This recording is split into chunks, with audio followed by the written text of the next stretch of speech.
తిరుమల తిరుపతి లడ్డూకు భారీగా హారతులు, స్వామివారి దీవెనలు అందరికీ ఉండాలని గుడి పూజారి, రామాలయ కమిటీ అధ్యక్షులు కాశీ అన్నారు. బాపట్ల చిల్ రోడ్ రామాలయం గుడి దగ్గర తిరుమల తిరుపతి శ్రీ వెంకటేశ్వర స్వామి లడ్డూకు ప్రత్యేక పూజలు, హారతులను శుక్రవారం నిర్వహించారు. గుడి పూజారి, రామాలయ కమిటీ అధ్యక్షులు కాశీ ఆధ్వర్యంలో ఏడుకొండల వెంకటేశ్వర స్వామి లడ్డూకు భారీగా హారతిచ్చారు. మన తిరుపతి వెంకటేశ్వర స్వామి ఆరాధ్య దైవం ఈ దేశానికే ఒక మహోన్నతమైన దేవాలయం మన తిరుపతి దేవస్థానంలో మరి లడ్డు అపవిత్రమైందని చెప్పి మనకి అక్కడి నుంచి మెసేజ్ రావడం జరిగింది. దయచేసి సోదరులారా, అక్కడ లడ్డులో మరి నాణ్యత కోల్పోయి మరి వేరే పదార్థాలు కలిసినాయి అని చెప్పి మరి అక్కడ కంప్లైంట్ చేయడం జరిగింది. నిజ నిర్ధారణలు రేపు అంతా వెరిఫికేషన్ చేసిన తర్వాత తెలుస్తాయి. అంతేగాని ఈ రాష్ట్రంలో ప్రతి ఒక్కరూ కూడా దాని గురించి వేరే విమర్శలొద్దు. ఎందుకంటే ఏ మతమైనా ఒకటే, హిందూ, ముస్లిం, క్రైస్తవ అందరూ ఒకటే. కానీ ఎవరు మతాన్ని వాళ్ళు గౌరవించాల్సిన అవసరం ఎంతైనా ఉంది.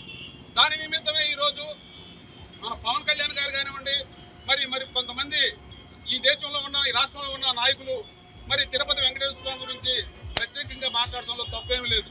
ఎందుకంటే ఎవరు మతాన్ని వాళ్ళు గౌరవించుకోవాలి. ఇవాళ రామాలయం ఉంది. రామాలయంలో గతంలో చూసుకుంటే మరి గాలివానికి గోడ పడిపోతే దాన్ని పట్టించుకున్న దాఖలు కూడా లేదు.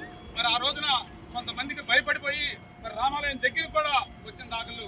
అంటే దేవుడికే మరి కరువైపోతున్న ఈ ప్రజలు మరి దేవుడిని కూడా గుర్తుపెట్టుకోవాల్సిన అవసరం ఎంతైనా ఉంది. అదేవిధంగా తిరుపతి వెంకటేశ్వర స్వామి లడ్డు నిజానిజాలు తెలిసిన తర్వాత మరి అధికారికంగా మరి అధికారులు ఏం చేయాలి, నాయకులు ఏం చేయాలనేది తప్పనిసరిగా వాళ్ళు చూసుకుంటారు. దాన్ని మీరు వేరే రకంగా ఆలోచించుకోవద్దు. ఏ సాంప్రదాయాన్ని ఆ సాంప్రదాయాన్ని గౌరవించుకోవడం ప్రధానంగా ధర్మం అని చెప్పి సందర్భంగా తెలియజేస్తూ ఈ రోజున మా చిల్లోడు రామాలయం దగ్గర తిరుపతి వెంకటేశ్వర స్వామి లడ్డు గురించి ప్రత్యేక పూజలు జరిపించి ఈ లడ్డుకే ఆరతవడం జరుగుతుంది. మరి ఈ రోజున ఈ రాష్ట్రంలో ప్రతి ఒక్కళ్ళు చూసుకోండి, మరొకసారి చెబుతున్నా, మత ద్వేషాలొద్దు, ఒకళ్ళకి గొడవలొద్దు. ఎవరు మతాన్ని వాళ్ళు గౌరవించుకోవాలి. ఎంతో మహోన్నతమైన వ్యక్తులైతేనే వారు దేవుళ్ళయ్యారు. మనం దేవుళ్ళం కాదు. మంచి అనే 2 అక్షరాలకి అక్కడ దైవత్వం ఖచ్చితంగా ఉంటుంది. దీన్ని వేరే విధంగా పూసుకొని వేరే విధంగా ఈ రాష్ట్రంలో హిందువులకి, ముస్లింకి, క్రైస్తవులకి గొడవలు పెట్టే ప్రక్రియ మాత్రం వద్దని చెప్పి ఈ సందర్భంగా తెలియజేస్తూ, ఎందుకంటే ఒక పల్లెటూరు గ్రామంలో ఉన్నామంటే ఈ రాష్ట్రంలో చాలా చోట్ల, పట్టణాల్లో కాదు, పల్లెటూరులో అందరూ హిందూ, ముస్లిం, క్రైస్తవులు అన్నదమ్ముల్లాగా ఉండి బాయిగా ఉంటారు. అటువంటి మీరు దేశాలు పెట్టి వేరే రకంగా చేయొద్దు. ఆ మతాన్ని మేము గౌరవించుకోవాలని చెప్పి ఈ రోజున తిరుపతి లడ్డు గురించి మేము ప్రత్యేకంగా పూజలు చేసి మరి తిరుపతి వెంకటేశ్వర స్వామి చల్లగా ఉండాలి, ఆ స్వామివారి దీవులు ఈ దేశ ప్రజలందరికీ ఉండాలని చెప్పి మనస్ఫూర్తిగా తెలియజేసుకుంటూ సెలవు తీసుకుంటాం. మన హిందూ బంధువులందరికీ కూడా నమస్కారం. ఈరోజు మనం చిల్ రోడ్ దగ్గర మన రామాలయ దేవస్థానంలో మన భక్తులందరం కూడా 108 సార్లు ఓం నమో వెంకటేశాయ అనేది చదివాము. ఏంటంటే మన తిరుమల తిరుపతి దేవస్థానంలో జరిగిన విషయం అందరూ తెలుసు కాబట్టి అదే విషయం లేదు.